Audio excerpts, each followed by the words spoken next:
Last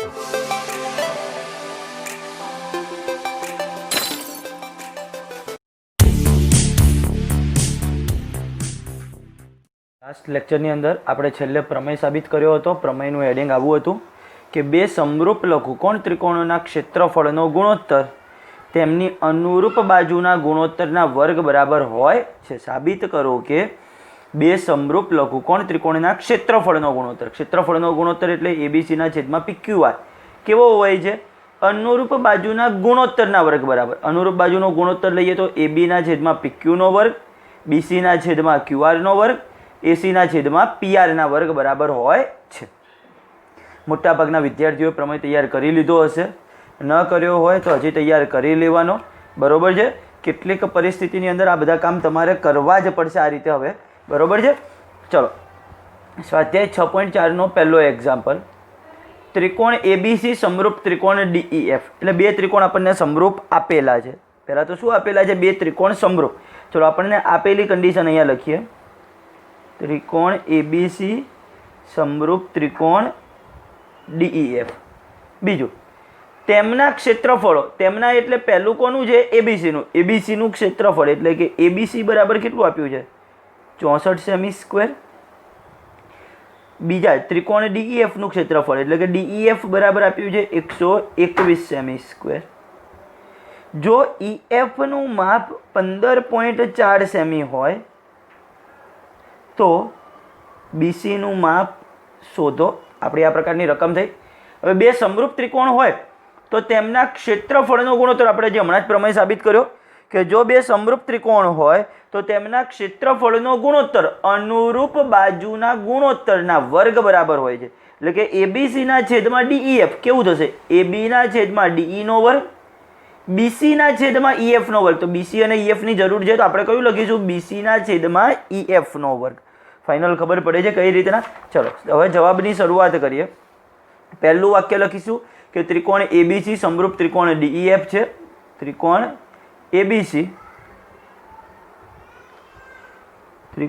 ABC સમરૂપ ત્રિકોણ DEF છે માટે તેમના ક્ષેત્રફળનો ગુણોત્તર એબીસીના છેદમાં DEF બરાબર શું થશે?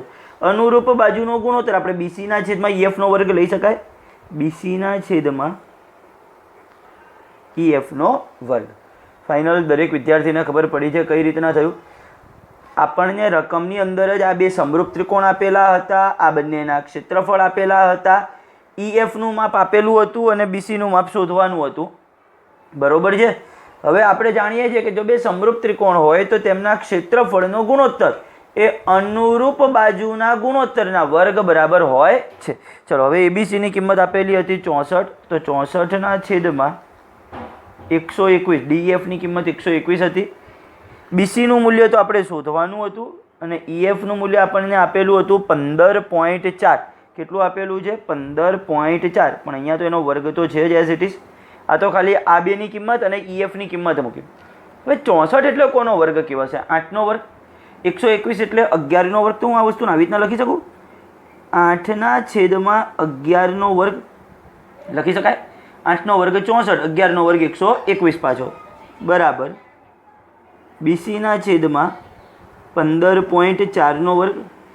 બે બાજુ વર્ગમૂળ લઈ લઈએ. બે બાજુ શું લઈ લઈએ? વર્ગમૂળ. તો આ બાજુ વર્ગમૂળ લઈએ એટલે 8ના છેદમાં 11. આ બાજુ વર્ગમૂળ લઈએ એટલે BCના છેદમાં 15.4. BCના છેદમાં 15.4. ચલો આ ભાગાકારમાં સામે જાય તો ગુણાકારમાં 15.4 અહીંયા ભાગાકાર, સામે જાય તો ગુણાકાર.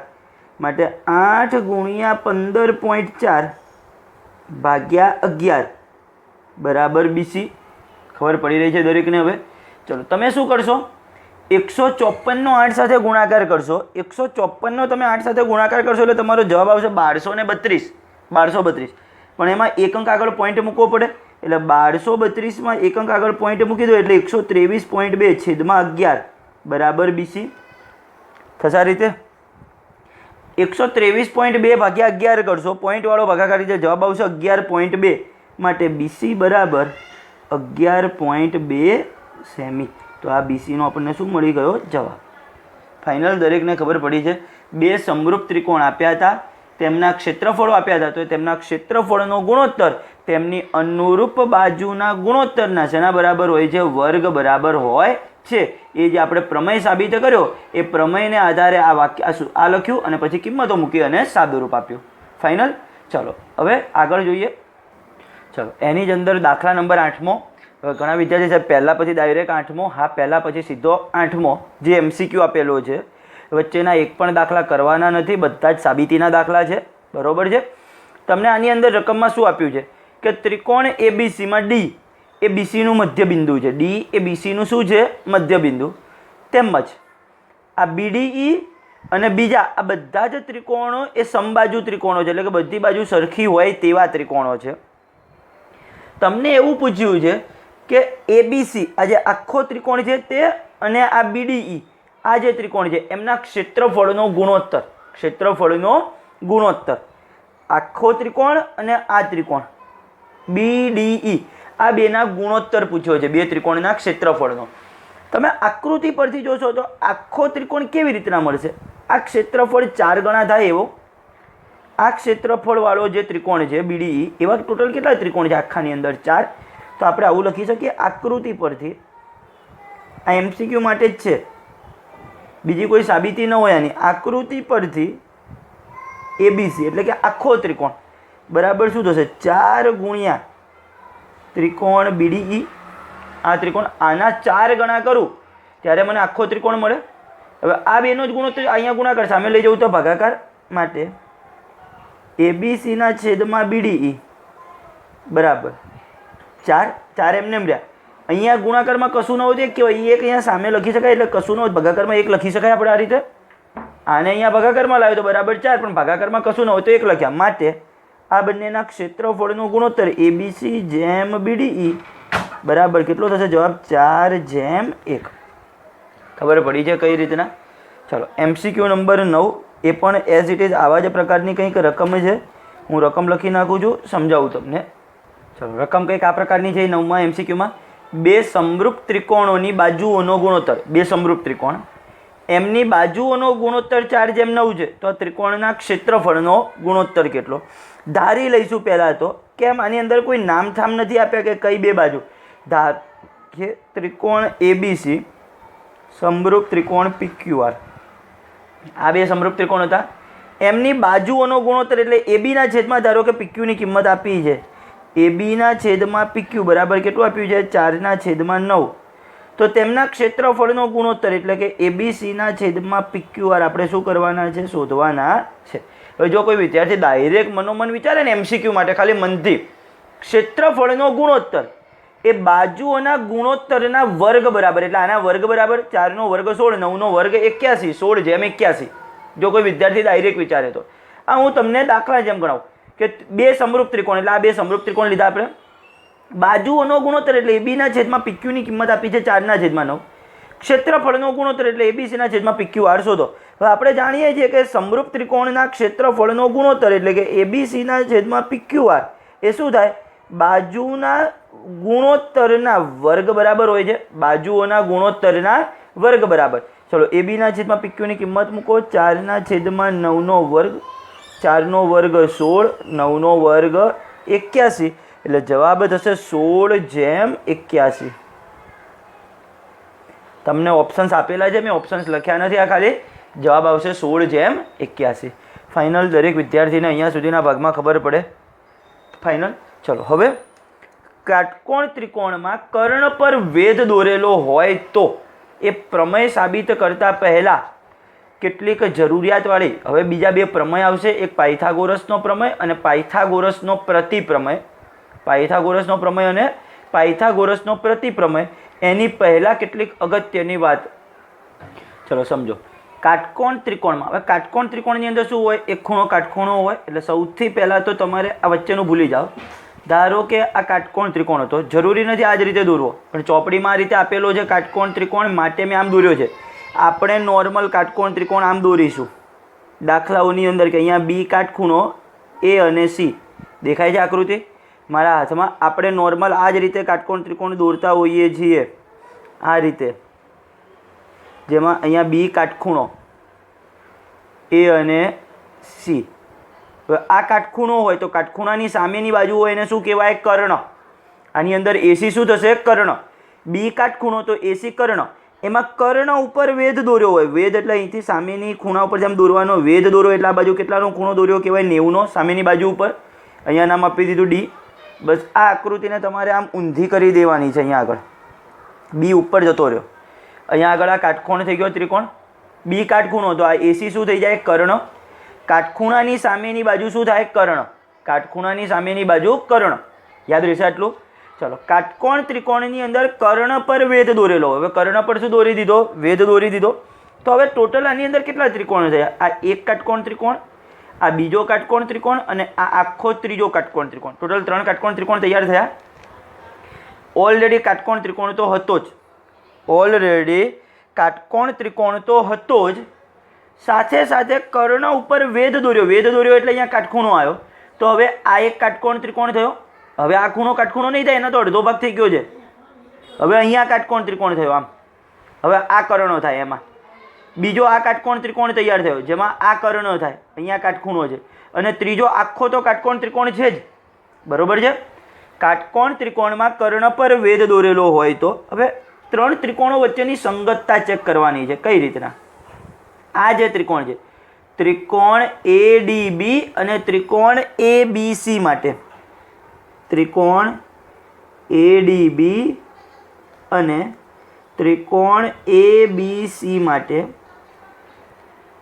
આ અડધો ત્રિકોણ અને આ આખો ત્રિકોણ લીધો.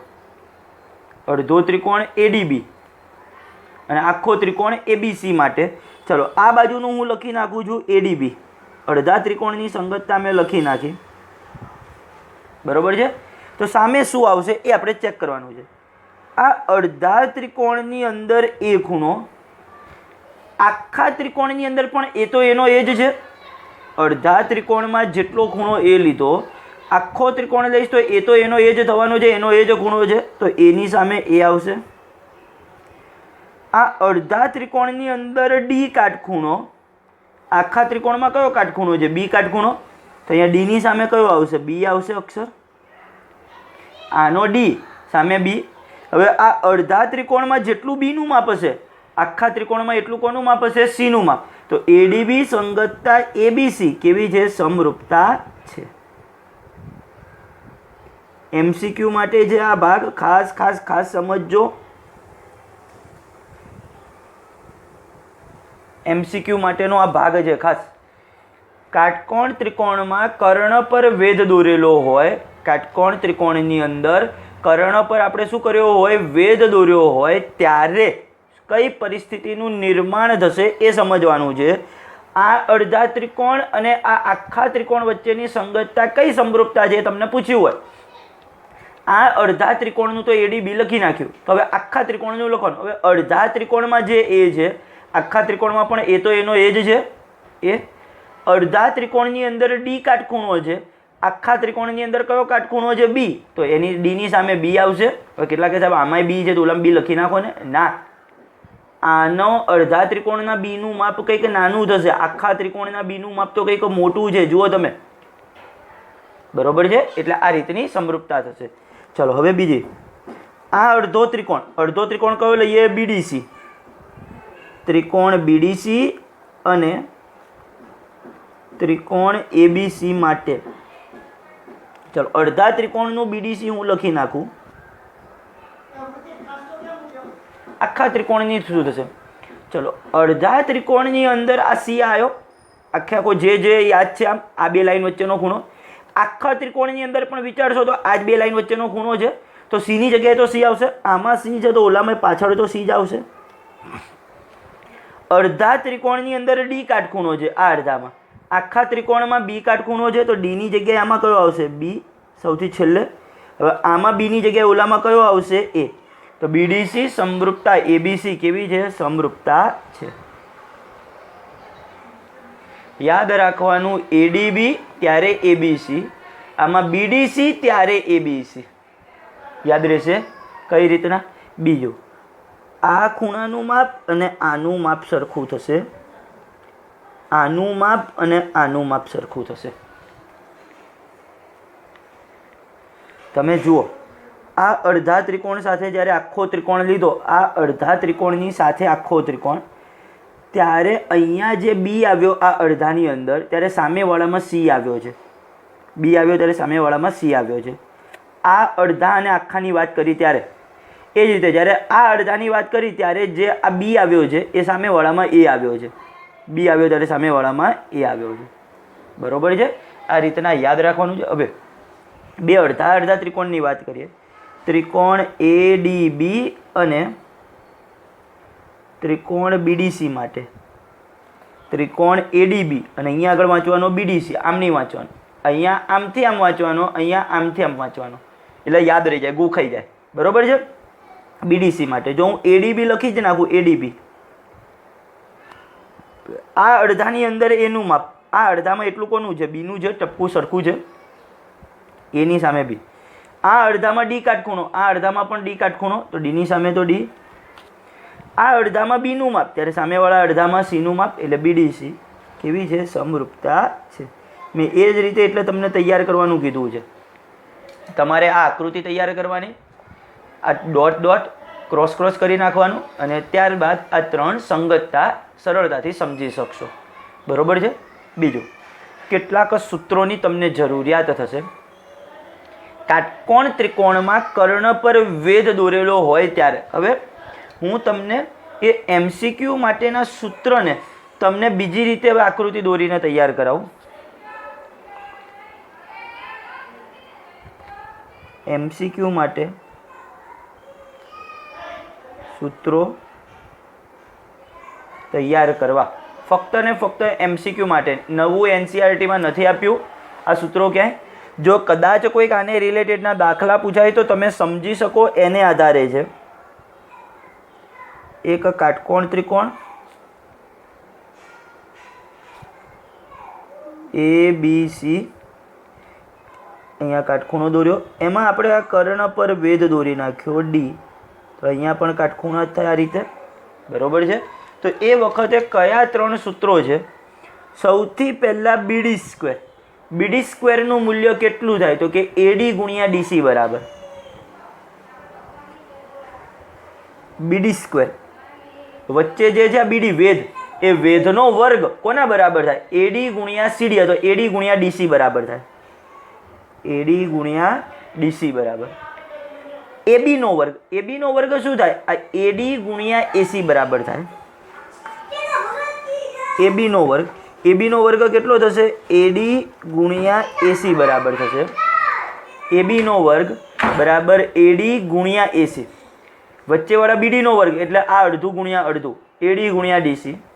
AB નો વર્ગ એટલે શું થશે? AD ગુણ્યા AC. AB નો વર્ગ એટલે એને અડીને કઈ બાજુ હતી? AD. AD અને આ AC આખું. એ જ રીતે BC નો વર્ગ, BC નો વર્ગ એટલે શું થશે? એને અડીને કયું અડધું રહેલું હતું? DC. DC ગુણ્યા AC ગુણ્યા AC. ત્રણ સૂત્રો તૈયાર કરવાના. ક્યાંથી લાવેલા છે? બસ આ જે સંગતતા સમરૂપતા લખીને એના જ ઉપરથી લાવેલા છે. કઈ રીતના? હમણાં નેક્સ્ટ પ્રમેયની અંદર વચ્ચે આવશે. આને રિલેટેડના દાખલા MCQ નથી આપેલા, પણ જો કદાચ ક્યાંક પૂછાય તો MCQ માટે ત્રણ સૂત્રો તૈયાર કરવાના. કાટકોણ ત્રિકોણમાં કર્ણ પર વેધ દોરેલો હોય ત્યારે છે પહેલી કન્ડિશન. તો કાટકોણ ત્રિકોણની અંદર કર્ણ ઉપર વેધ દોરેલો હોય ત્યારે ત્રણ સૂત્ર લાગુ પડે. BD નો વર્ગ કોના બરાબર થાય? AD ગુણ્યા DC બરાબર. AB નો વર્ગ બરાબર કોના બરાબર થાય? AD ગુણ્યા AC બરાબર. BC નો વર્ગ કોના બરાબર થાય? DC ગુણ્યા AC બરાબર. ફાઇનલ. ચલો હવે એક આપણે અગત્યનો પ્રમેય જોઈશું. પાયથાગોરસ અથવા એને બીજું કહેવાય છે બોધાયન. બોધાયન પ્રમેય લખી સાબિત કરો. પાયથાગોરસ અથવા તો બોધાયન પ્રમેય. પાયથાગોરસ અથવા એનું બીજું નામ છે બોધાયન પ્રમેય લખી સાબિત કરો. એક અગત્યનો પ્રમેય, ખાસ શાંતિથી સમજવાનો. હવે સૌથી પહેલાં તો પાયથાગોરસનું પ્રમેયનું વિધાન શું છે? કોને પાયથાગોરસનો પ્રમેય કહે છે? એટલે પહેલું તો એવું લખ્યું છે કે પાયથાગોરસનો પ્રમેય લખો અને પછી એને સાબિત કરવાનો છે. તો પાયથાગોરસનો પ્રમેય છે શું? કાટકોણ ત્રિકોણમાં કર્ણની લંબાઈનો વર્ગ, કાટકોણ ત્રિકોણમાં કર્ણની લંબાઈનો વર્ગ એ બાકીની બે બાજુઓના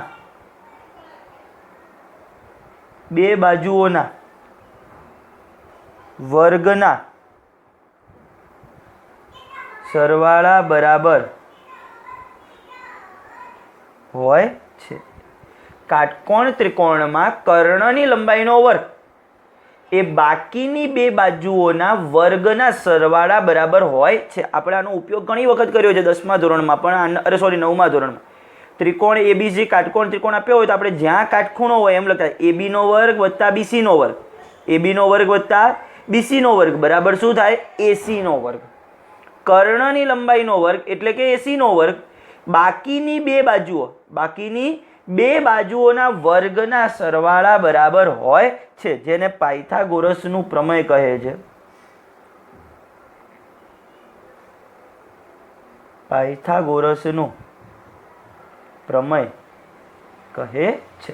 ચલો પરફેક્ટ, પહેલા તો વિધાન આવડી જશે। પ્રમેય લખ્યું આપણે કે કાટકોણ ત્રિકોણમાં કર્ણની લંબાઈનો વર્ગ એ બાકીની બે બાજુઓના વર્ગના શેના બરાબર હોય છે? સરવાળા બરાબર હોય છે। હવે પક્ષ અને સાધ્ય આપણને આપ્યું શું છે? પક્ષની અંદર એક કાટકોણ ત્રિકોણ આપેલો છે તો લખીએ ત્રિકોણ એબીસી માં ખૂણો બી કાટખૂણો છે। ત્રિકોણ એબીસી માં ખૂણો બી કેવો છે? કાટખૂણો છે। આપણને પક્ષની અંદર આટલું આપેલું છે કે કાટકોણ ત્રિકોણ આપેલો છે। સાબિત શું કરવાનું છે? કર્ણની લંબાઈનો વર્ગ। કર્ણની લંબાઈનો વર્ગ। હવે ચલો પહેલા હું આકૃતિ દોરીશ તો તમે વ્યવસ્થિત સમજી શકશો પાછું। હવે જે ઓલી ઉપર આકૃતિ દોરી હતી ને એવી જ સેમ આકૃતિ આપણે દોરવાની છે।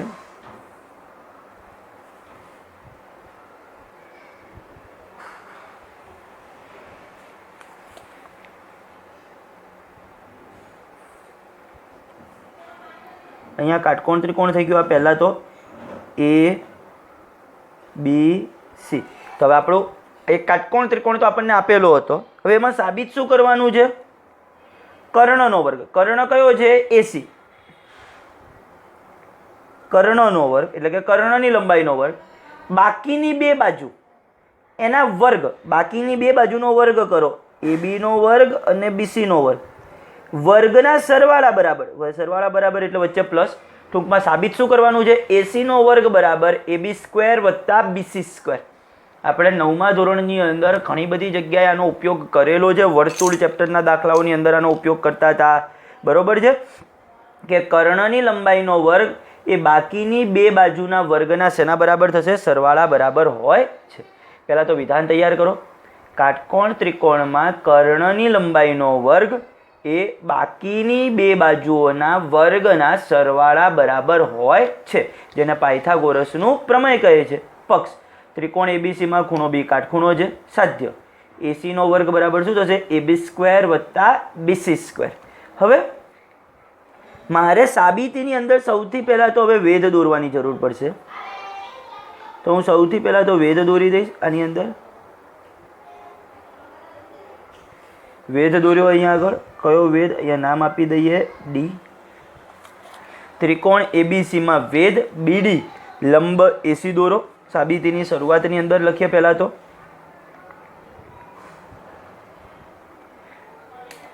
ત્રિકોણ એબીસી માં વેધ BD લંબ AC દોરો। પહેલો તો વેધ દોર્યો। હવે વેધ દોર્યો એટલે આ એક કાટકોણ ત્રિકોણ આવ્યો અને આખો કાટકોણ ત્રિકોણ। આપણે જાણીએ છીએ કે આ બે ત્રિકોણ કેવા છે? સમરૂપ। કયા બે? ત્રિકોણ ADB સમરૂપ। ત્રિકોણ કયો છે? ABC। ત્રિકોણ ADB સમરૂપ ત્રિકોણ ABC। કઈ સંગતતા માટે? ADB સંગતતા ABC માટે લખવાનું। ADB સંગતતા ABC માટે ત્રિકોણ ADB સમરૂપ ત્રિકોણ ABC। આ વસ્તુ છે જ, આપણે પહેલાં તમને સમજાવી કઈ રીતના શા માટે છે। ADB યાદ રાખવાનું છે। ADB અને સામે કયો લેવાનો? ABC। આ સંગતતા માટે આ બે ત્રિકોણ, ત્રિકોણ એડીબી સમરૂપ ત્રિકોણ એબીસી. હવે જો સમરૂપ હોય તો શું થાય? જો આ સંગતતા માટે બે સમરૂપ ત્રિકોણ, આપણે સૌથી ચેપ્ટરની શરૂઆતમાં બે સમરૂપ ત્રિકોણ હોય તો અનુરૂપ બાજુનો ગુણોત્તર સમપ્રમાણમાં થાય એટલે શું લખાય? એડીના છેદમાં એબી, એડીના છેદમાં એબી બરાબર. ખરેખર આપણે 3 લખતા હતા, એડીના છેદમાં એબી બરાબર ડીબીના છેદમાં બીસી બરાબર એબીના છેદમાં એસી. પણ મારે ડાયરેક્ટ પહેલા અને ત્રીજાની જરૂર પડશે. હું શું લખીશ? એડીના છેદમાં એબી બરાબર, આમાં ડાયરેક્ટ પહેલો ત્રીજો અક્ષર લઉં, એબીના છેદમાં એસી. અહીંયા પહેલો ત્રીજો અક્ષર લેવાય આ રીતે. ફરીથી એક વખત પક્ષ સાધ્ય તો ખબર પડી ગઈ દરેકને, પક્ષ સાધ્ય તો દરેકને ખબર પડી ગઈ છે, બરોબર છે. હવે શું કરવાનું? પહેલાં તો વેધ દોરી દીધો, ત્યારબાદ લખવાનું કે એડીબી સંગતતા એબીસી માટે, એડીબી સંગતતા એબીસી માટે આ બે ત્રિકોણ, ત્રિકોણ એડીબી સમરૂપ ત્રિકોણ એબીસી. જો ત્રિકોણ સમરૂપ હોય, અનુરૂપ બાજુનો ગુણોત્તર એટલે કે એડીના છેદમાં એબી બરાબર ડીબીના છેદમાં બીસી બરાબર એબીના છેદમાં એસી. 3 વસ્તુ લખાય, પણ એમાં વચ્ચેવાળાની જરૂર નથી એટલે આપણે ડાયરેક્ટ ખાલી આટલું જ લખ્યું, એડીના છેદમાં એબી બરાબર એબીના છેદમાં એસી. હવે જો આ એબી અહીંયા ભાગાકાર, ઉપર લઈ જાઉં તો ગુણાકાર એટલે એબી એબી એટલે એબીનો વર્ગ થાય. આ એસી અહીંયા ગુણાકારમાં થાય એટલે શું થશે? આ બાજુ એડી ગુણ્યા એસી, આ એસી અહીંયા ગુણાકારમાં આવ્યું, આ એબી અહીંયા જ ચોકડી ગુણાકાર થયો ગયો એટલે એબી સ્ક્વેર. સમીકરણ નંબર 1 ખબર પડી છે અહીંયા સુધી. સૌથી પહેલાં વેધ દોરવાનું, ત્યારબાદ લખવાનું એડીબી સંગતતા એબીસી. આ અડધો કાટકોણ ત્રિકોણ એડીબી, ઓલો આખો કાટકોણ ત્રિકોણ એબીસી માટે બે સમરૂપ ત્રિકોણ માટે આ રીતની શરત લખાય અને એના બરાબર આ થાય સમીકરણ 1. હવે આના માટે લખવાનું બીડીસી, બીડીસી સંગતતા એબીસી માટે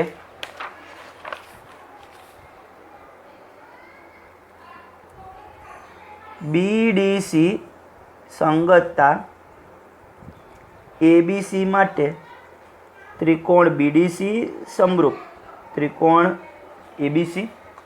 આ સંગતતા માટે આ બે ત્રિકોણ કેવા છે? સમરૂપ છે.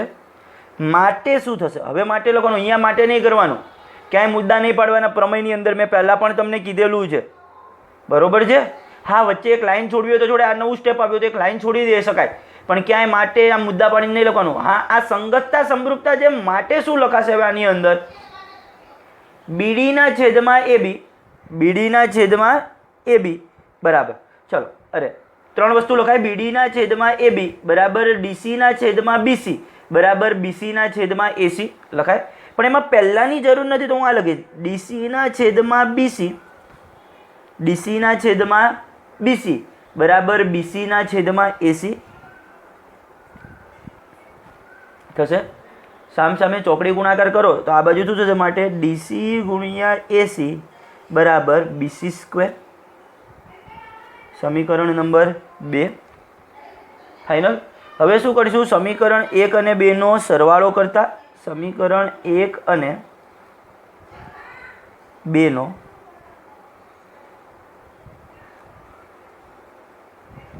સરવાળો કરતા. ચલો, સમીકરણ 1 ની અંદર તમે અહીંયા આગળ નીચે જોશો તો આ હતું એડી ગુણ્યા એસી, એડી ગુણ્યા એસી. તો એને હું આ રીતે લખીશ, એડી ગુણ્યા એસી વત્તા આ બાજુ આનો સરવાળો શું થશે? ડીસી ગુણ્યા એસી હતું, આપણે ડાબી બાજુવાળા બેનો સરવાળો કર્યો. ઓલી બાજુ શું આવ્યું હતું? સમીકરણ 1 ની અંદર એબી સ્ક્વેર અને અહીંયા આગળ હતું બીસી સ્ક્વેર એટલે એનો સરવાળો કર્યો, એબી સ્ક્વેર વત્તા બીસી સ્ક્વેર. દરેકને ખબર પડી જાય સરવાળો 1 અને 2 નો સરવાળો કર્યો તો ડાબી બાજુવાળા બે પદનો સરવાળો, જમણી બાજુવાળા બે પદનો સરવાળો. ચલો, આ બે પદમાંથી હવે કોમન શું નીકળશે? એસી કોમન નીકળશે. હું એસી કોમન કાઢીશ તો કૌંસમાં શું બાકી વધશે? અહીંયા આગળ એડી, અહીંયા આગળ વચ્ચે ડીસી, એડી વત્તા ડીસી. આ બાજુ તો એબી સ્ક્વેર વત્તા BC square as it is. હવે એડી વત્તા ડીસી તમે આકૃતિ ઉપરથી જુઓ, એડી વત્તા ડીસી, એડી વત્તા ડીસી બરાબર આખું એસી લખાય. શું લખાય? આખું એસી થાય. આનો અને આનો સરવાળો કરું તો એસી જ થવાનો છે. તો અહીંયા આગળ આ બેની જગ્યાએ આપણે શું લખી નાખીશું? એસી લખીશું. માટે એસી ગુણ્યા એસી બરાબર એબી સ્ક્વેર વત્તા બીસી સ્ક્વેર. એસી ગુણ્યા એસી એટલે એસી સ્ક્વેર, એસી સ્ક્વેર બરાબર AB સ્ક્વેર વત્તા BC સ્ક્વેર, જે આપણે શું કરવાનું હતું? સાબિત. તમે જોઈ લો, આવી ગયું. કર્ણની લંબાઈનો વર્ગ બાકીની બે બાજુના વર્ગના સરવાળા બરાબર. ફરીથી એક વખત આખો પ્રમેય, મોસ્ટ આઈએમપી પ્રમેય. જો કોઈ વિદ્યાર્થી પાસ થવાની જે ધારણા રાખતો હોય ગણિતની અંદર, ખાસ આ પ્રમેય તૈયાર કરવાનો. પાયથાગોરસનો પ્રમેય લખી સાબિત કરો. કાટકોણ ત્રિકોણમાં કર્ણની લંબાઈનો વર્ગ એ બાકીની બે બાજુઓના વર્ગના સરવાળા બરાબર હોય છે, જેને શું કહે છે? પાયથાગોરસનું પ્રમેય કહે છે. પક્ષ ત્રિકોણ એબીસીમાં ખૂણો બી કાટખૂણો છે. આપણને કાટકોણ ત્રિકોણ તો આપેલો હતો, તે કાટકોણ ત્રિકોણ દોર્યો. ત્રિકોણ એબીસીમાં ખૂણો બી કાટખૂણો છે. હવે સાબિત શું કરવાનું હતું? કર્ણનો વર્ગ એટલે એસીનો વર્ગ બરાબર AB સ્ક્વેર વત્તા BC સ્ક્વેર. થઈ ગયું સાધ્ય. હવે સાબિતીની શરૂઆત કરીએ. સાબિતીની શરૂઆતમાં સૌથી પહેલાં વેધની જરૂરિયાત છે, તો વેધ દોર્યો કે ત્રિકોણ એબીસીમાં વેધ BD લંબ AC દોરો. BD લંબ AC દોરો. તો હવે આપણે હમણાં જ સંગતતા સમરૂપતાઓ સાબિત તમને સમજાવી કઈ રીતના થાય છે, શા માટે થાય છે. તો અહીંયા લખ્યું કે ત્રિકોણ ADB અને ત્રિકોણ ABC એ કઈ સંગતતા માટે સમરૂપ છે? આ ADB સંગતતા ABC માટે ત્રિકોણ ADB સમરૂપ ત્રિકોણ ABC. આ સંગતતા માટે છે, માટે શું લખાય? AD ના છેદમાં AB બરાબર AB ના છેદમાં AC. પહેલી અને ત્રીજી શરત લખવાની, વચ્ચેવાળી નહીં લખવાની. આમાં સામ સામે ચોકડી ગુણાકાર કર્યો એટલે પહેલું આવ્યું. હવે આ BDC સંગતતા, BDC સંગતતા ABC માટે, BDC સંગતતા ABC માટે બે સમરૂપ ત્રિકોણ. હવે આમાં પહેલી નહીં લખવાની, બીજી અને ત્રીજી. DC ના છેદમાં BC બરાબર BC ના છેદમાં AC. ચોકડી ગુણાકાર. સમીકરણ 1 અને 2 નો ખાલી શું કરી દેવાનો? સરવાળો. હવે તમે જો, મેં આ સૂત્રો તમને હમણાં લખાયા હતા. આ BD સ્ક્વેરનું ભૂલી જાવ તો આ AB સ્ક્વેર. AB સ્ક્વેર એટલે શું લખ્યું હતું આપણે? AD ગુણ્યા AC. AB સ્ક્વેર એટલે શું લખ્યું હતું? AD ગુણ્યા AC. આ જોઈ લો. AB સ્ક્વેર એટલે શું આવ્યું? AD ગુણ્યા AC આવ્યું. એ જ રીતે BC સ્ક્વેર. BC સ્ક્વેર એટલે શું લખ્યું હતું આપણે? CD ગુણ્યા AC. DC ગુણ્યા AC. અહીંયા જોઈ લો, આવી ગયું. ટૂંકમાં એ સૂત્રો દાખલા માટે તૈયાર કરવાના, પ્રમેયની અંદર આ રીતે કરાશે. કમ્પ્લીટ. આજના લેક્ચરમાં અહીંયા સુધીનું રહેવા દઈએ. પ્રમેય 5 વખત લખી અને મોઢે કરવાનો છે દરેકે. નેક્સ્ટ લેક્ચરની અંદર શરૂઆતમાં હજી પ્રમેય જ ચાલશે અને પછી એક એ લેક્ચર અને એના પછીનો લેક્ચર, એની અંદર ચેપ્ટર આપણું પૂરું થશે. બરાબર છે? એટલે હજી 2 લેક્ચરનું કામ આની અંદર બાકી.